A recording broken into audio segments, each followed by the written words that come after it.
75 साल तक देश की दिशा और दशा तय करने वाली पुरानी संसद में आज आखिरी सत्र हुआ। आज पुरानी संसद के ऐतिहासिक योगदान को याद कर विदाई दी गई। अब नई संसद में कल नया इतिहास लिखा जाएगा। पुरानी संसद बीते दिनों की बात हो जाएगी और नई संसद नए भारत की बुलंद तस्वीर दिखलाएगी।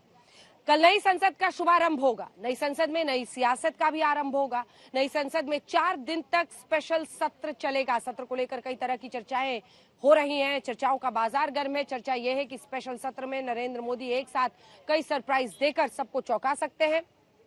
देखिए इस रिपोर्ट में कि क्या कुछ हो सकता है।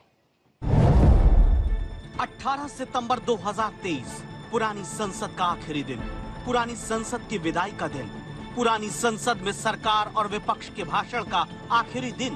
अब 19 सितंबर को नई संसद में पहले सत्र का शुभारंभ होगा। कल नई संसद में विशेष सत्र का पहला दिन होगा। कल नई संसद में नया इतिहास लिखा जाएगा। कल नई संसद में मोदी सरकार किसी बिल के रूप में बड़ा सरप्राइज दे सकती है, लेकिन सरप्राइज को लेकर कई थ्योरी घूम रही हैं। मतलब सरप्राइज को लेकर सस्पेंस बढ़ा है। आज प्रधानमंत्री नरेंद्र मोदी पुरानी संसद में करीब 50 मिनट बोले, लेकिन विपक्ष के दिमाग में घूम रहे सवालों का जवाब नहीं मिला। हम जब ये सदन को छोड़ के जा रहे हैं तो हमारा मन मस्तिष्क भी उन भावनाओं से भरा हुआ है, अनेक यादों से भरा हुआ है। इस इमारत की वास्तुकला पर भारतीय परंपरा की छाप है, लेकिन इसको नफरत से नहीं देखना चाहिए, क्योंकि इस सदन में नेहरू जी बैठे थे, अंबेडकर बैठे थे और बहुत से नेता, बड़े बड़े वल्लभ भाई पटेल। आज स्पेशल सेशन है, ये नॉर्मल सेशन है, क्या है किसी को पता नहीं। हमें बाहर से मीडिया वालों के हवाले से पता चलता कि स्पेशल सेशन है या नहीं। उन्होंने माथा टेका था, वो भी याद है मुझे, लेकिन जिस तरह के माथा टेका था 2014 और 19 का समय बड़ा अच्छा था। 19 के बाद में हम जो सामने देख रहे हैं वो इतना बुरा लग रहा है। सर, नई संसद में बिल वाला सरप्राइज क्या है? क्या महिला आरक्षण पर बिल आने वाला है? क्या ओबीसी को लेकर कोई बिल आएगा? क्या नरेंद्र मोदी कोई बड़ा निर्णय लॉक कर चुके हैं? आखिर प्रधानमंत्री नरेंद्र मोदी के दिमाग में क्या चल रहा है? संसद के विशेष सत्र को लेकर तरह तरह की चर्चाएं बाजार में हैं। विपक्ष का कहना है कि सरकार संसद के विशेष सत्र के पीछे के एजेंडे को छुपा रही है। दरअसल विपक्ष के इस डर के पीछे कारण यह है कि पीएम मोदी के 9 साल के प्रधानमंत्री के कार्यकाल में उन्होंने कई फैसले ऐसे लिए हैं जिसके बारे में विपक्ष ने सोचा भी नहीं था। सरकार के सूत्रों का यह भी कहना है कि इस संसद के विशेष सत्र में कुछ ऐसा ही बिल लाया जाएगा जिसके बारे में विपक्ष अभी तक सोच भी नहीं पाया है। नई संसद में कौन कौन सा बिल आ सकता है? क्यों कांग्रेस की तरफ से पुरानी संसद में आखिरी भाषण के दौरान महिला आरक्षण की मांग की गई? इसके पीछे का पॉलिटिकल एंगल समझें, उससे पहले आपको बताते हैं कि नई संसद में आपको कल क्या दिखेगा और क्या नहीं दिखेगा।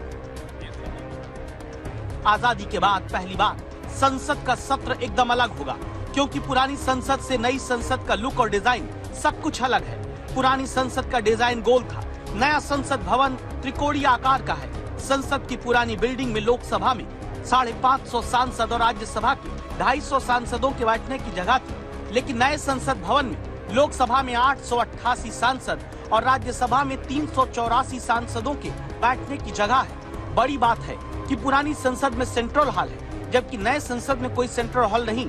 सांसदों के लिए एक नई लोकसभा, एक नई राज्यसभा होगी। सरकार और विपक्ष की सीट पहले जैसी नहीं रहेगी। पहली बार लोकसभा स्पीकर की चेयर के पास सेंगोल होगा, पहले ऐसा नहीं था। रंग रूप और चमक धमक पुरानी संसद से एकदम अलग होगा। साथियों, नए रास्तों पर चलकर ही नए प्रतिमान गढ़े जाते हैं।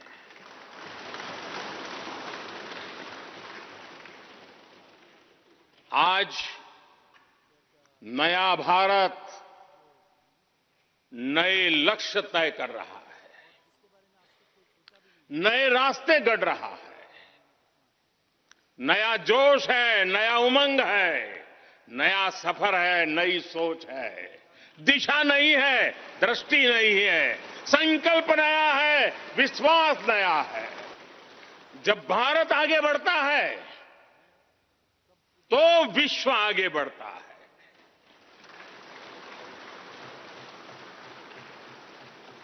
संसद का ये नया भवन भारत के विकास से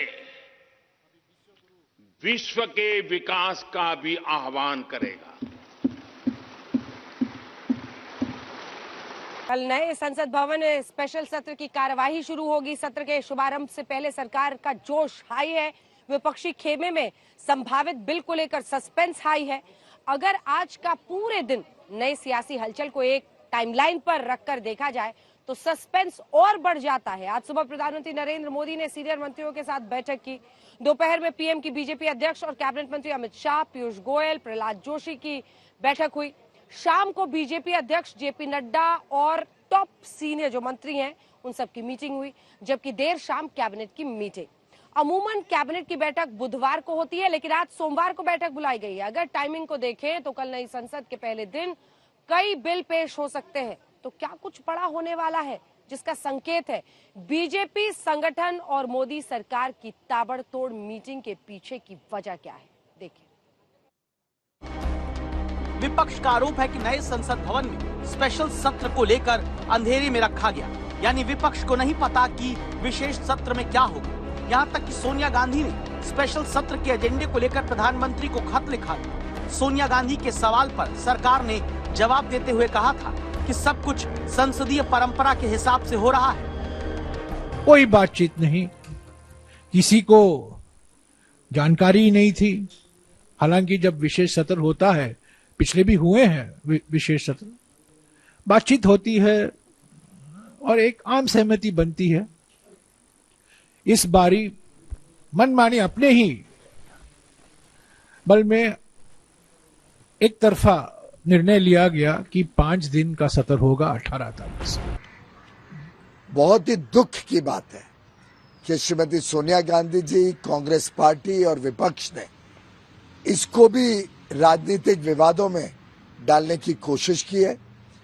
मैं समझता हूं पार्लियामेंट, हमारा संसद भारत की शान है, भारत के लोकतंत्र का मंदिर है और उसको राजनीतिक विवादों में हमें घेरना नहीं चाहिए। सबसे पहले समझिए सरकार की तरफ से विशेष सत्र के प्रस्तावित एजेंडे में क्या क्या है। 5 दिन के सत्र के दौरान पहले दिन लोकसभा और राज्यसभा में 75 वर्षों से संसद की यात्रा पर चर्चा होगी। सत्र के दौरान 4 विधेयकों को पेश किया जाएगा। 3 अगस्त को अधिवक्ता संशोधन विधेयक 2023 और प्रेस और आवधिक पंजीकरण विधेयक 2023 को राज्यसभा में पारित किया गया था। अब इन्हें लोकसभा में पेश किया जाएगा। वहीं राज्यसभा में 10 अगस्त को डाकघर विधेयक 2023 व मुख्य चुनाव आयुक्त और अन्य चुनाव आयुक्त विधेयक 2023 पेश किए गए थे, जिन पर अब विशेष सत्र के दौरान चर्चा होगी। हालांकि स्पेशल सत्र को लेकर विपक्ष के मन में कई बड़े सवाल हैं। संसद के विशेष सत्र को लेकर विपक्ष पहले ही कई सवाल खड़े कर चुका है। कैबिनेट की मीटिंग ने विपक्षी नेताओं की नींद उड़ा दी है। विपक्षी नेता कह रहे हैं कि कैबिनेट की बैठक में सरकार संसद के विशेष सत्र को लेकर अपने छुपे हुए एजेंडे को मंजूरी दे सकती है और जो बिल संसद के विशेष सत्र में सरकार लाना चाहती है उससे न सिर्फ विधानसभा चुनाव में बल्कि 2024 के लोकसभा चुनाव की राजनीतिक समीकरण पूरी तरीके से बदल जाएंगे। स्पेशल सत्र बुलाने का ऐलान सरकार ने किया, उसके बाद कई बिल को लेकर कयास लगाए जाने लगे। पहली चर्चा एक देश एक चुनाव के बिल पर हुई। दूसरी चर्चा देश के नाम से इंडिया हटाने को लेकर हुई। तीसरी चर्चा चली ओबीसी जातियों पर रोहिणी आयोग की रिपोर्ट से जुड़े बिल को लेकर। चौथी चर्चा महिला आरक्षण बिल। स्पेशल सत्र के दौरान प्रस्तावित बिल ही पेश किए जाएंगे या फिर मोदी सरकार कोई नया बिल लाकर चौंकाएगी, अभी इसे लेकर तस्वीर साफ नहीं है।